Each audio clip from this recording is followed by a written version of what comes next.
friends, we are doing a video. First time we're doing a video on Timbersleds. We love Timbersleds. They are absolutely incredible. And Lee and his team know how to build them. They know every little detail of what makes these things work well. And we're gonna have him go over that with you real quick. Thanks, Brian. Hey, this one is, we're not quite done, so you're going to see a couple things missing on here. As an example, we haven't put our fork shrouds back on, but there are a couple things, and I think actually that'll help us highlight some of the components. So step one that we always look at is what's the motorcycle we want to pick. We really like the 450 XCF. This is a 2025 450 XCF. The reason we like them so much, they make so much gosh darn power. You can make more power with a 500 or a 501. It is going to take some modification because they're a bit choked up for DOT and emissions regulations. This is an unbridled, opened up bike, and it just rips. So we did put a 2025 450 XCF on here. The next thing we want to think about is what kit we put on here. This gentleman spec'd a Riot 3 Premium. So it is a 129-inch, 3-inch paddle on it. The Premium designates that it is a chain drive here. The Pro is an available model, but you have to snow check that to get a belt drive there. You can see we have not put that chain on yet, so we've got a few things that aren't done yet on this bike. So after we say, here's the bike and here's the kit, and by the way, we think that the 129s are just a perfect length. I do sell some 120s. They tend to be a little rowdier. It seems like the 129 really hits a sweet spot of maneuverability versus the 137, while not being as prone to digging holes as a 120. So the 129 3-inch just works great up here in our high country environment. It's my personal favorite. I ride a very similar setup to this as well. The next thing we're going to consider, and Brian, I'd ask you to come on over here, is what kind of fit kit do we want for this bike? There's two options. You can put on a fixed strut, and what a fixed strut essentially will do was connect to the upper shock mount down to the kit, and it's going to maintain a rigid connection between that bike and the track, meaning when that bike goes up and down, it's going to go up and down as a solid unit with all of its squish, if you will, coming from the two shocks within the track, and of course the forks on here. What this gentleman elected to do is he spent a little bit more money.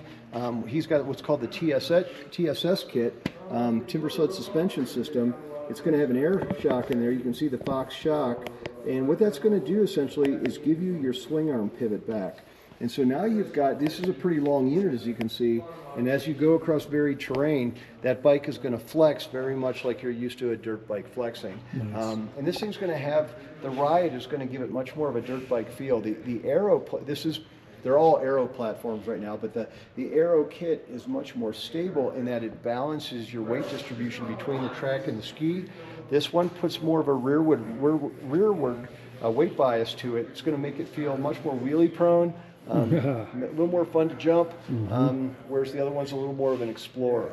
Nice. Okay, so next thing, like I said, number 3 was what kind of fit kit do we have? So this gentleman did step up a bit to that. The part after that, number 4 is going to be, do we want to do anything with the forks? Now the reason I'm such a fan of, this is called the Trio, and the Trio, that third leg for the forks, is pretty important in my opinion. Now, we know that these forks are designed to manage a contact patch about the size of a softball, and now all of a sudden you've got a ski on there that's about 1 foot wide and 2.5 feet long, and you're going to have a lot of loads on this fork that it wasn't designed for. A lot of side load, a lot of torsional forces on this fork. And what this does is it takes the brunt of that. As we all know, a triangle is the strongest shape in nature, right? I say that a lot. And so it's going to really stabilize this and allow this fork to act like a fork. Your options, if you don't put on a Trio, is either heavier springs, cranking up your compression, putting in heavier fork oil, things like that. But then again, that takes away from the movement of that fork. And so this allows that fork to almost maintain factory settings. So really great piece. None of this is cheap, I realize, but man, this is a great addition to it.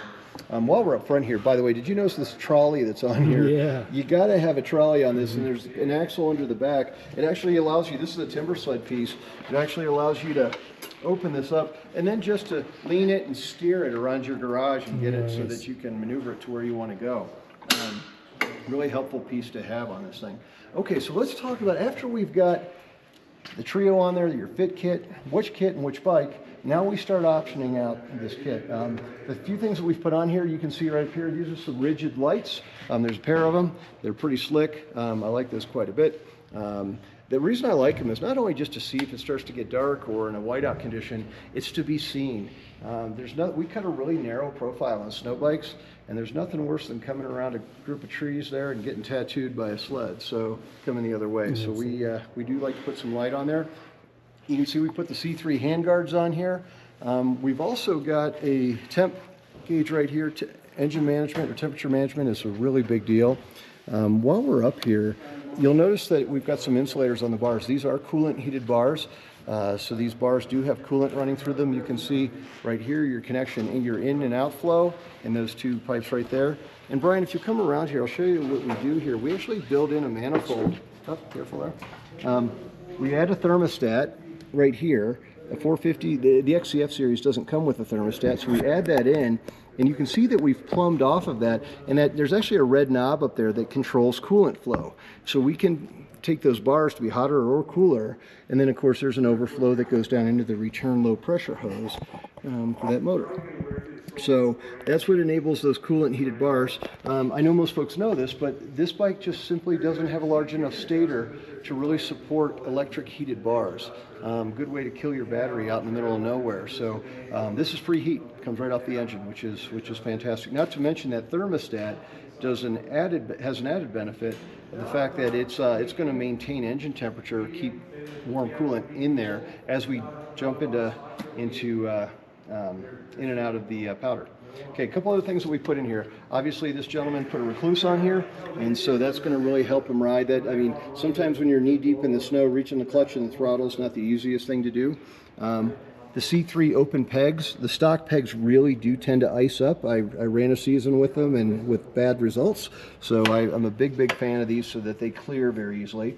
This gentleman did put on a titanium Megabomb header pipe, as well as a titanium FMF on the back, so he's going to have a really nice exhaust on here as well. What you don't see on here right now is there's going to be a couple things added to the top of this tunnel. We're going to have, we usually put Pelican cases back here. We're going to put a fuel canister here. You've got to carry extra fuel with you as well. One thing that people ask me a lot about is why we put ice scratchers down there, and everyone goes, well, Lee, there's no coolant to cool off here with ice scratchers. What are you doing? Those are there simply on trail surfaces to lubricate those Hyfaxes, to make sure that track, right where those metal nubs are riding on that slick piece of black plastic, if those aren't lubricated, you can overheat those Hyfaxes and actually melt them. So we don't want that to happen. So that's why we put the ice scratchers on there. So those are the highlights on this thing. These things are unrivaled in steep, hilly, and off-camber terrain. You don't have to side hill them like a sled. They're very easy for people to learn on and to develop some skills on. It's just a fun day. They don't have the speed and adrenaline rush of a sled, no question, but they tend to go anywhere. That's what we just love about them. So. Yeah, so this one's almost done. Like I said, we're going to add a couple things on the tunnel. Finish buttoning this up. We've just kind of put this together for the moment. You can see there's no fasteners here for the moment. And put those shrouds on. And oh, I'm sorry, one other thing that we'll have on here, we will put a PST engine jacket on as well to make sure that heat stays in that motor and to keep the snow off of there, just for, once again, heat management. Motors like to stay warm. So that's going to go on there as well. So we're just about done with this, but what a fun ride this gentleman's going to have, that's for sure. Absolutely. These are the beefiest handguards I've ever seen on anything. One day of riding through the trees, you'll understand. Yeah, and I mean, we're in the trees. Unlike trail riding on a dirt bike, where generally in most trails at least, those trees have kind of been cleared away a bit.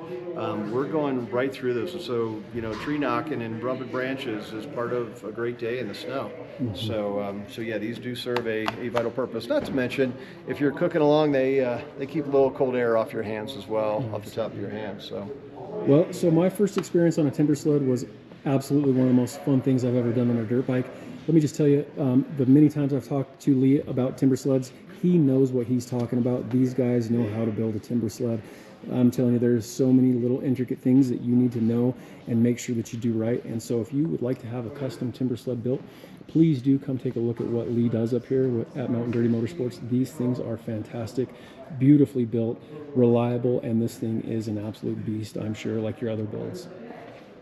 Thanks again for watching, and we love it. Thanks, Lee. Appreciate it, bud. Yes, sir.